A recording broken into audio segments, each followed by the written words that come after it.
Yeah, I just had a question. You said that earlier that the two tasks that you do, one is sort of figuring out the, tracking down the sort of communications of your adversaries, and the other is protecting the communications of officials. Right. So do you consider Germany and the countries that the NSA has been spying on to be adversaries, or are you right now not speaking the truth? At least I mean, do you consider Germany, etc., an adversary, these European countries, or are you right now not telling us the truth and lying when you say that actually you simply track the, you keep focusing on that, but clearly the NSA is doing a lot more than that, as we know. So I'm just asking for a clarification. What our foreign intelligence requirements are. So, I mean, you can define adversary as enemy, and clearly Germany is not our enemy, but would we have foreign national interest from an intelligence perspective on what's going on across the globe? Yeah, we do. I mean, that's our requirements that come to us as an intelligence community organization from the policymakers, from the military, from whoever, are global. So by adversaries, you actually mean anybody and everybody. There's nobody then, by your definition, that is not an adversary. Is that correct? That is not correct. Who is not an adversary? Well, okay. I can answer your questions, but the reality is... No, I'm just trying to get the clarification because you told us what the two nodes of your work are, but it's not clear to me what that encompasses. And you're being fairly unclear at the moment about what you consider to be an adversary. Apparently it's somebody who's not just an enemy. So it's something broader than that, and yet it doesn't seem to encompass everyone. So what is the... So for us, our business is apolitical, okay? Okay. We do not generate the intelligence requirements. We just follow They're orders. levied on us, and so if there is a requirement for foreign intelligence concerning this issue or this region or whatever, then that is, if you want to use the word adversary, you can, we might use the word target. That is what we are going after. That is the intelligence target that we are going after because we were given that requirement. Whether it's adversary in a global war on terrorism sense or adversary in terms of national security interests or whatever, that's for policymakers, I guess, to make that determination, but we respond to the requirements that we're given, if that helps. And there's a separation. The language analyst, we work in the SIGINT side of the house. We don't really work on the information assurance side of the house. That's the guy setting up the, protecting our communication. Yeah, I guess I'm surprised that for language analysts, you're incredibly imprecise with your language, and it just doesn't seem to be clear. So adversary basically is what any of your so-called customers, as you call them, which is also a strange term to use for a government agency, decide if anybody wants, any part of the government wants something about some country, suddenly they are now internally considered or termed an adversary. I mean, that's what you seem to be saying.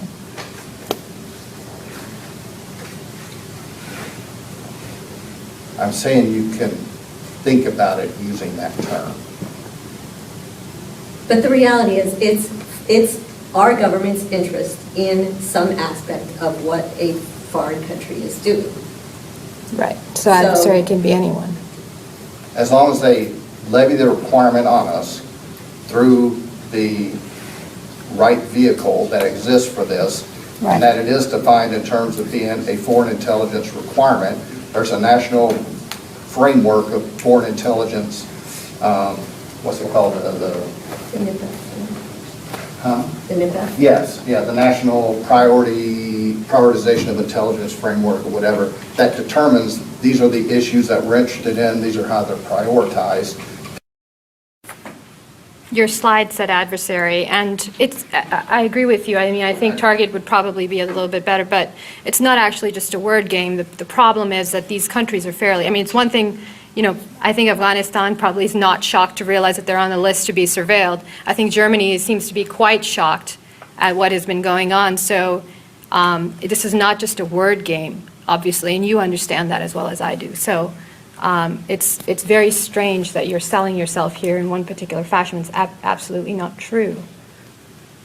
I don't think we're selling ourselves in an untrue fashion. Oh, this is a recruiting session, and you're telling us things that aren't true. I mean, and, we also know that the NSA took down brochures and fact sheets after the Snowden revelations because those fact sheets also had severe inaccuracies and untruths in them, right? So how are we supposed to believe what you're saying? I have a lifestyle question that you seem to be selling. It sounds more like a colonial expedition. The globe is our playground was the words that you used, the phrasing that you used. And,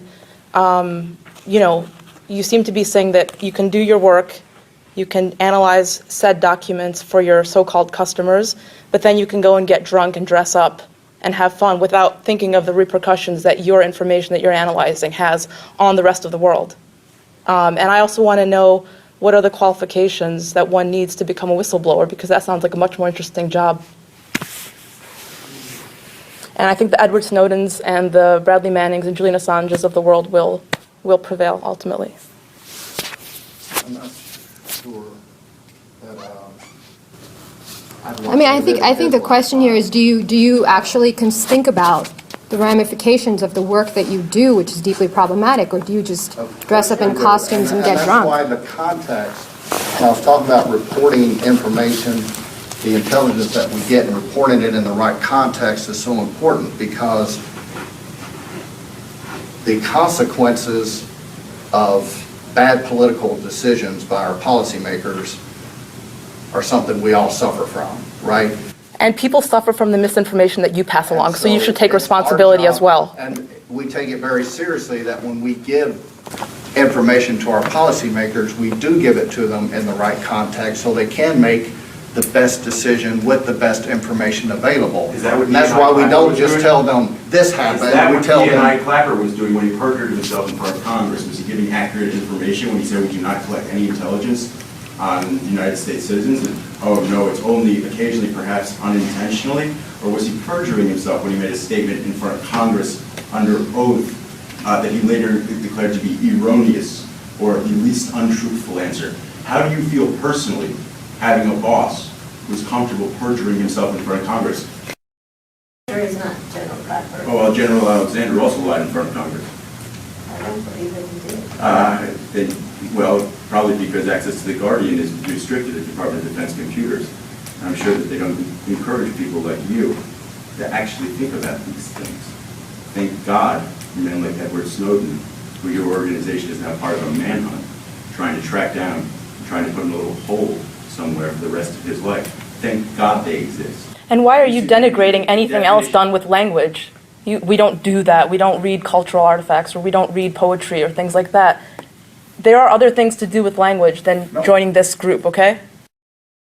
and this job isn't for everybody, and that's part of the reason for coming out here is that academia is a great career. So is this people job for with liars? language. Is that what you're saying? Because, clearly you're not able to give us forthright answers. Do you, given the way that the NSA has behaved, given the fact that we have been lied to as Americans, given the fact that fact sheets have been pulled down because they clearly had untruths in them, given the fact that Clapper and Alexander lied to Congress, is that a qualification for being in the NSA? Do you have to be a good liar? I don't consider myself to be a liar in any fashion. And the reality is, this was billed as, if you are potentially interested in an NSA career, come to our session. If you're not, if this is your personal belief and your understanding of what has been presented, then there's nothing that says you need to come and apply and work for us. We're not here. Our role as NSA employees is not to represent NSA, the things that are in the press right now about NSA to the public. That's not our role at all. That's not my area of expertise. I have not read. Right, but you're here recruiting, and so you're selling the organization. So, I'm less interested in what your specialized role is within the NSA. I don't care. The fact is, you're here presenting a public face for the NSA, and you're trying to sell the organization to people that are as young as high schoolers, and trying to tell us that this is an attractive option in a context in which we clearly know that the NSA has been telling us complete lies. So I'm wondering, is that a qualification? I don't believe the NSA is telling complete lies, and I do believe that, you know, I mean, you can read a lot of different things that are portrayed as fact, and that doesn't make them fact just because they're in newspapers and. Or intelligence reports? But that's not our purpose here today, and I think, you know, if you're not interested in, there are probably people here who are interested in a language career. The trouble is, we can't opt out of NSA surveillance, and we don't get answers. So we actually, you know, it's not an option. You're posing it as a choice, like, oh, you know, people who are interested can just sit here, and those of us who are not interested can leave. If I could opt out of NSA surveillance and it was no longer my business, that would be fine. But it is my business because all of us are being surveilled. So we're here. Correct. That is not our So, job, that is not our business, that is not what we do. That doesn't seem to be incorrect given the leaks, right? And you are not able, the NSA has not been able to actually put out anything that is convincing contrary to that.